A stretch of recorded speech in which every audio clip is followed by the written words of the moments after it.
भाई और बहनों, कल का दिन हम बहुत ही दिक्कत में थे।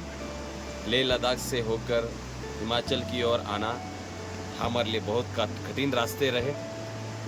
बर्फबारी में से, बरसात में से होकर हम आए, परंतु खुदा का शुक्र हो जिसने हम सभी को चुना है, जिसने हमें बुलाया है, वो विश्वास योग्य है। सही में वचन कहता है कि इब्रानियों का 10 अध्याय का 23 पद में जिसने हम सभी को बुलाया है वो विश्वास योग्य है। जब भी जो भी कोई भी हालात रहे, हम प्रभु की ओर दृष्टि करते हैं तो वो प्रभु हमारी सारी बातों में हमारे साथ रहता है। वो हमें कभी लज्जित और फजित नहीं होने देता। कल का दिन हम लोग सुबह में लगभग 11 बजे हम लोग लेह लद्दाख से बाहर निकले और लेह लद्दाख से बाहर निकलते वहाँ से बरसात शुरू थी। फिर आगे हम कैसे भी आगे आ गए। जैसे हिमालय की पर्वत की ओर हम बढ़ रहे थे, आप देख सकते हैं अभी भी बर्फबारी हो रही है ऊपर। आप पूरा पीछे का नज़ारा देख सकते हैं। इतना बर्फ होने लगा कि हमें सामने नज़र नहीं आ रहा था और हम एक तरफ से जो है पत्थर लुढ़क कर आ रहे थे, रास्ते के ऊपर आ रहे थे।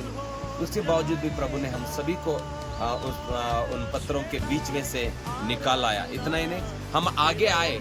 जब आगे आए तो जब हमने देखा कि एक जगह पर जो है शायद बादल फटने की वजह से मलबा जो है आकर जमा हो चुका था और हमारे पास्टर जी, कमलेश पास्टर जी जो है वो कार चला रहे थे और मलबे में हमारी कार फंस गई और कार फंसने के वजह से हमारा जो आगे बढ़ना दिक्कत हो गया।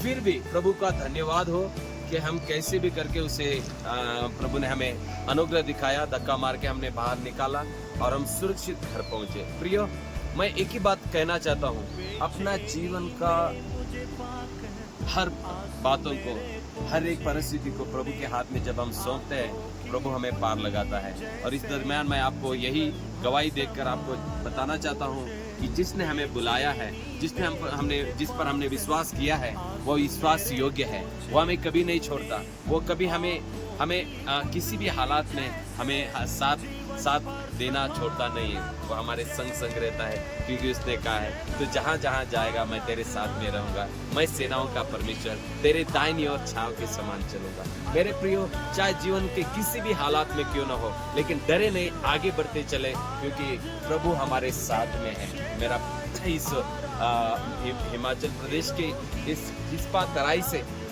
लाहौल स्पीति तराई से आपको मैं यही मैसेज देना चाहता हूँ कि आपको जिसने बुलाया है वो विश्वास योग्य है। उसके साथ में वफादार बना रहे, वह आपके साथ में वफादार बना रहेगा, आपके जीवन को आशीषित बनाएगा।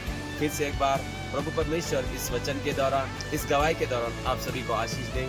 जय मसीह की शालोम।